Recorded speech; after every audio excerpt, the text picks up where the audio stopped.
Hi, everyone. Welcome to the next show. The medical system, healthcare system, is a complete and utter scam, at least large segments of it. And we're going to talk very openly, honestly, and transparently as three doctors who have been in practice for some time about the moment when we first realized the true extent of what an unfortunate scam the medical system is. And for those of you who enjoy our discussions, please do check out our own separate channel in the links down below, where we post a lot of exclusive content as well. Open discussions concerning your health and well-being. All right, Ben, do you want to go first? When you first realized that the system wasn't quite what you thought it was? Well, I think there are a few moments that occurred in my career and in my training that stood out. But one of them that really kind of stood out to me was we had this patient who was diabetic and a very poorly controlled diabetic, and their doctor put them on ever higher doses of insulin, got them to see an endocrinologist, a specialist to help out, put them on multiple other diabetic medications, higher doses. Their sugars continued to be incredibly high. They went to multiple visits, saw multiple specialists, and finally went into the hospital for another issue, an infection. And it was found their sugars were incredibly high, and the nurse stood there and administered all their medications and made sure they took them. And this person completely crashed. The heart stopped. They coded. They had to be resuscitated because turns out they had never been taking any of these medications, and no one had ever asked them. And it was so disheartening and upsetting that this person had seen so many people and no one had stopped for 5 seconds to say, "Hey, what's going on? Are you taking your medications? Are you getting them? What's going on here?" It was just this kind of blind giving more medications to treat a number without looking at the patient at all. And it was very eye-opening and upsetting. So That is a very profound story. And that speaks to so much. That was the first moment when you realized, I'm assuming it was soon after you got into practice, that the medical system is not as it seems. It sounds like total failure of the doctors to understand where real person's taking. Are we just full of assumptions? Are we just assuming that patients take medications? Are we assuming that patients should be on these medications? This is a perfect example. I think probably every doctor that they saw just assumed the other doctor was monitoring it, the communication breakdown and everything, and look what happened. Yeah. And this is not infrequent. I mean, to expand that particular example, which is a great discussion, just assuming that somebody who has had mild medicines piled on is taking them and then just mindlessly copying it over when they get to hospital and having an adverse event and they weren't even taking the medications. exactly, in my opinion, it's a disregard of the patient, right? It's not looking at the patient, it's looking at numbers and giving a medication to treat a number, which is a very common phenomenon in medicine where you worry about a symptom or a number and you've medication, pill. But nobody stops to say, wait, what's going on? What's wrong with them? Let's take a look. How you doing? What are you doing? How is this? How did we get here? And that just shows the kind of pharmaceutical influence on the industry as opposed to the doctor-patient relationship when you really know people and they're not afraid to open up to you and tell you what's going on. So Yeah. And I also think this speaks volumes. And I know we have strong feelings on it, the three of us, about the computerized systems currently, how I call it mass misinformation. So here's a scenario with modern day medical records, because in the past, everything was sort of handwritten and reviewed more. But now these records get transcribed over and over. Maybe you all have a story to tell. Feel free to comment down below. But you have these medication lists, which are wildly inaccurate. They're not true. Doctors are not reviewing them at every interaction. And we assume that it's something. This is a massive problem. I'm glad that you came up with that example. There's a lot to unpack there. It's so true. It's so true. Do you think, obviously coming from the perspective of a cardiologist where heart medications are even more critical, do you see this as even more of a problem? Do you encounter patients who you review a list and it's not even accurate? Oh, absolutely, all the time. And that's a problem when these patients come to see me and they have these medication lists that are 17 medications long, which is, it's crazy to think about. And patients are on sometimes duplicated medicines. I think someone is always just assuming that that patient is going to be stopped off that medication. For instance, I've seen patients on 2 statins where they were, their medication list was inaccurate. So another doctor put them on a statin, not knowing they're already on a statin. And that's not the patient's responsibility to understand that they're on 2 of the duplicate medications, because we make it very difficult. How confusing are medication names? Are we using the trade name, generic name, or anticoagulants, blood thinners? People are on the wrong doses of blood thinners, not dosed appropriately, too many blood thinners. It's just, I see it all the time. And specifically for cardiology, actually, all our medications are really unsafe if used incorrectly. Yeah. And this is a siloing effect of all these different specialists who are just adding on medications. And that's so interesting. So yeah, I would definitely use the word scam. I mean, we've got a system where medicines are piled on. There's no thought process.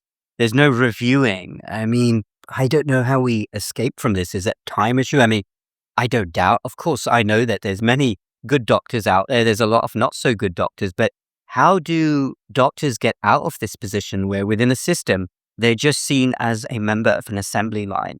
Do this, pass the patient off. How do we get back to those good principles, which I know we all share, of what good doctors should be? So true. It's almost a system of copy and paste with computer records. And I think that the best you can do is get your medical record, review it. You'd be surprised on what makes into your note, what diagnosis that either you weren't told about or that has been carried forward, that everyone just copies it forward, because that's the problem with electronic health records. It's too cumbersome to put all the stuff in, so people copy it forward. Yeah, copy and paste medicine. And after disgrace, the amount of times I've heard someone even younger in their 20s or 30s say, I just came out of a doctor's appointment for the first time in years, and they were telling me I had this problem, and it was something carried over from when I was 3 years old. And you're still telling me about it. I mean, thoughtless. There's greater applications in this in applying, for things like disability insurance, life insurance. People can be turned down for diagnoses that are incorrect. And it's a lot harder once it gets to one of the insurance companies to take that diagnosis back. Yeah. If it's not really true, it got into your record Yeah. by accident. That was Through your records. absolutely great story, Ben. Thank you for sharing that. Would you like to go next, Peter? When you first realized the system was a scam? I think the most eye-opening moment to me is coming out of training in medicine, where we spent so many years of how to treat patients, first do no harm. And what I'm hit the most by is my interaction with insurance companies. And I think probably when I did my first quote unquote prior authorization or peer-to-peer review, where, you've ordered something that you are doing for the right reason and your insurance company blocks it. And I've gotten on the phone with other doctors that are not even in my specialty that are working for the insurance company. And there's this rhetoric going back and forth, kind of almost robotic. And a lot of times, and I remember one time where I just was like, listen, can we stop being so robotic about this and stuff? I know you're probably paid to deny it. They assume that some physicians will not take the extra step to push for an appropriate treatment. And by doing that, it won't get ordered and the insurance company will save money. There was this one time I was talking to a gentleman, it wasn't a cardiologist, it was another doctor. And I just said, listen, can we stop this and just talk like doctor to doctor? And if this is like your family member, would you feel the same? And after that, I actually got hung up on. Oh, wow. And, but it came through and it got approved. Oh, but he hung up on you. Yeah. And I think that it was probably in his mind just too hard to have that conversation. Right. And so the bigger picture is I sort of became aware of like the business of medicine with health and care insurance companies, where we're not always out for the good of the patient and where tests are being blocked that could really save patients. And I think that was a huge eye-opening moment for me. Are we really doing healthcare, or are we becoming puppets by insurance companies? And you look at insurance or medical records have shrunken down and they almost look like insurance forms. Like I used to love when I had the luxury of kind of being in training when we didn't have electronic health records. We write a paragraph about a patient, or when we first started out in health records is you would say, this is so-and-so, they're from here, they do this for work, they have, their kids are healthy and well, and this is what they're here for. Now it's just like click after click after click. And there's not really any sentences made out by humans anymore in these records. And I think it's the loss of just like, what are we doing and where is this going? Are we ordering stuff just because the insurance company tells us to, we can't do? Are we really practicing medicine? I think that's where I just realized the bigger picture is that I don't have control of what I think is the best thing to treat patients. And that's a daily frustration with a lot of doctors, but also with you as patients. I mean, I think that if you can think of how many times that a medication wasn't covered for you, or like you got denied a test, or just anything that you've been frustrated with the medicine can usually come down to some component of this. Yeah. Okay, everyone, I'm going to interrupt that tremendous discussion for a moment to tell you about our expanding health and well-being store. I'm very proud of our natural, uniquely formulated products. Check in the links down below. We've got our natural anti-inflammation immune support, bone support, memory support, heart support, and sleep support. Also, our newly released organic chai mix based on the tea that I regularly drink. We are made in the USA and very proud to be working with a veteran-owned company. ohighwellness.com if you're in the USA, North America. ohighwellness.co if you're in the UK, Europe. All right, back to the discussion. Yeah, it's very profound as well, what you've shared there, Peter. And I didn't know how anyone, obviously this conversation is unique to the United States. I know we have a lot of watchers in other countries like the United Kingdom, which has its own fair share of problems. But in the US, I don't know how anybody who has ever received a bill, because ultimately we can recount our frustrations to you as doctors, but really what matters is you. You are the ones who matter. You're the ones who need care. And we're trying to do a certain job, but I don't know how anybody who's ever received a bill in the United States could ever come to any conclusion other than the entire system and the way insurance works is a complete scam. Seriously, how could anybody argue with that? I've had that discussion on social media, even doctors who experience it. I mean, the way that items are billed, the amounts that you still have to pay out of pocket, even though you have good insurance, it is insane. Oh, the hyperization of prices. I mean, they know that insurance companies will only reimburse you this amount. So what do? You inflate the prices so you'll get more from the insurance company, and people who don't have adequate insurance are the ones who get hit with that. Yeah. Let me ask you this as two doctors, and I know you both think very similar to me in terms of we want to return to the good old days where doctors knew their patients, had time with them, would be known to the community. Those days were not that long ago. We grew up with that and everything has changed. How do we get that back? Do you think that with our current model of insurance that it's impossible to go back to those days and get away from this scam? Well, I also think insurance companies are shielded in a lot of way from knowing any of these people or having any real responsibility. I can tell you, it feels very different when you know a person and you've taken care of them for a while and you know their family and you're responsible for their care. I can tell you, it becomes very hard to want to do something that's going to hurt them for your benefit. I think if you're an insurance company and you never meet any of these people and they're just numbers on a piece of paper, it becomes a lot easier for them to go out and do these things that are hurting people. The reason we get so upset is because these people become your friends in time. You know them, you know their whole family, they rely on you, you have this relationship, so you work really hard to help them. But I think the problem is these disconnected entities that have control over the decisions that are made about people they don't care about, and that is a mistake, and there needs to be some way to rectify it. I don't know how hard. And we know, Ben, that some of those decisions aren't even made by people some days too. Correct. I mean, we know that about half a lot in the news this past year with healthcare. It's just in healthcare insurance companies, how AI has been used to really just deny across the board access to care. Yeah, it is. It's a tragedy for many hundreds of millions of people. All right, gentlemen, thank you for those two stories. I will tell my moment when I realized that things are not as they seem and the medical system is a complete and utter scam.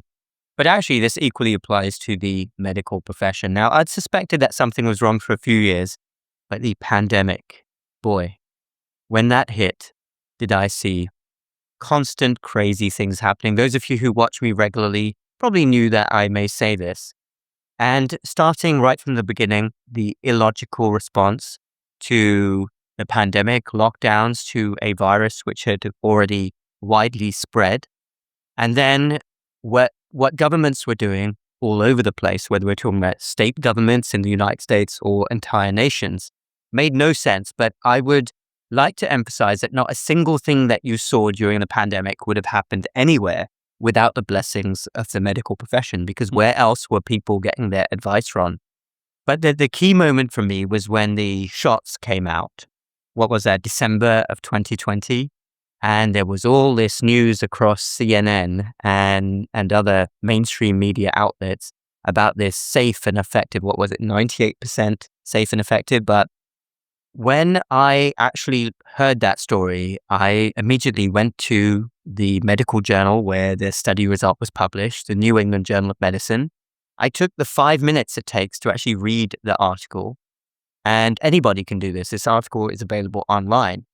And I immediately had questions, and I thought, well, this is not going to end the pandemic. And there's enormous question marks here over how long it's been tested for, the true efficacy.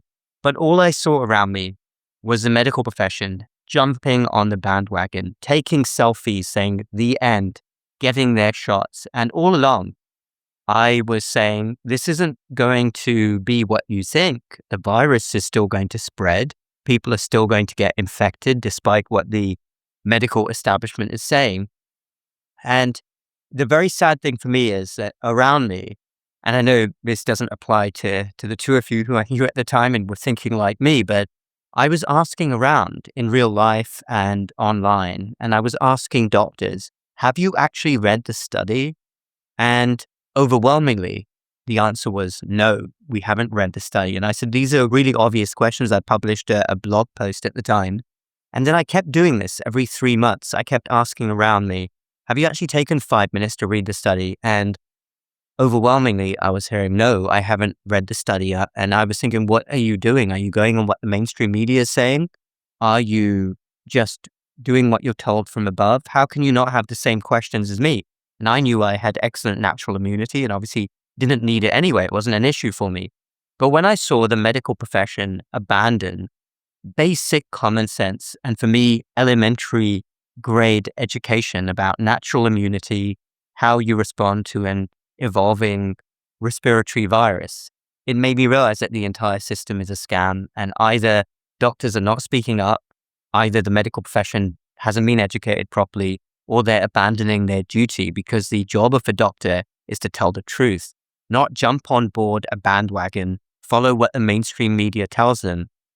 That's when I realized that the entire system is a scam. And I think there's little hope. Maybe I'm being too pessimistic, but I don't understand how doctors in their hundreds of thousands or tens of thousands could not have these very basic questions and not stand up for things like natural immunity and against mandates, which were never indicated for this particular circumstance. I think for any circumstance, but they all jumped on board. So that is when I realized that the system was a scam. It may sound rather profound here after what you talked about, because I'm actually saying the entire medical profession, large segments of it. I'm not saying all doctors are bad, but I think that showed me that the system is a scam and things are not working as intended and doctors are not telling the truth.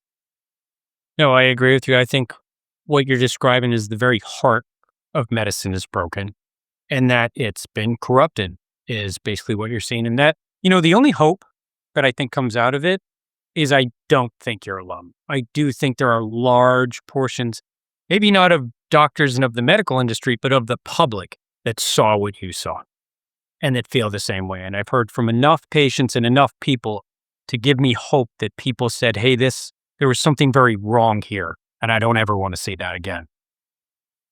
You know, you're not alone still because we're here with you. Thank you. Brett, yeah, exactly. No, it's true. It's about the bandwagon. Afraid to speak up, and they just assumed. And I think that's what we talked about in previous discussions is assuming that it's the right thing to do because everyone else is doing it. And I think that's the problem with healthcare. We just assume too much that that the doctor is out for the best care or you're doing the right thing because we're just assuming that because this other doctor did it or everyone else is doing it, that it's right. That's true. So yeah, that would be my story about when I realized the system wasn't what it should be. And thank you for sharing your stories as well. We're speaking very openly and transparently as 3 doctors who want a return to the original principles of Hippocrates. We want medicine to be as it was just a few decades ago, practiced in the right way, not corrupted by business interests, whether we're talking about insurance, whether we're talking about pharmaceutical industry, medicines being piled on. And that's what we hope to continue bringing to you in these discussions. So thank you for watching. If you enjoyed this discussion, please check in the links down below, our separate, unique channel where we have a lot of these discussions and post some exclusive content. Also in the links below, our natural health and wellbeing store, ohighwellness.com if you're in the USA, North America, ohighwellness.co if you're in the UK, Europe. Stay strong, everyone. Keep going. Don't despair. There are good doctors out there. We're all rooting for you, and we'll speak again next time.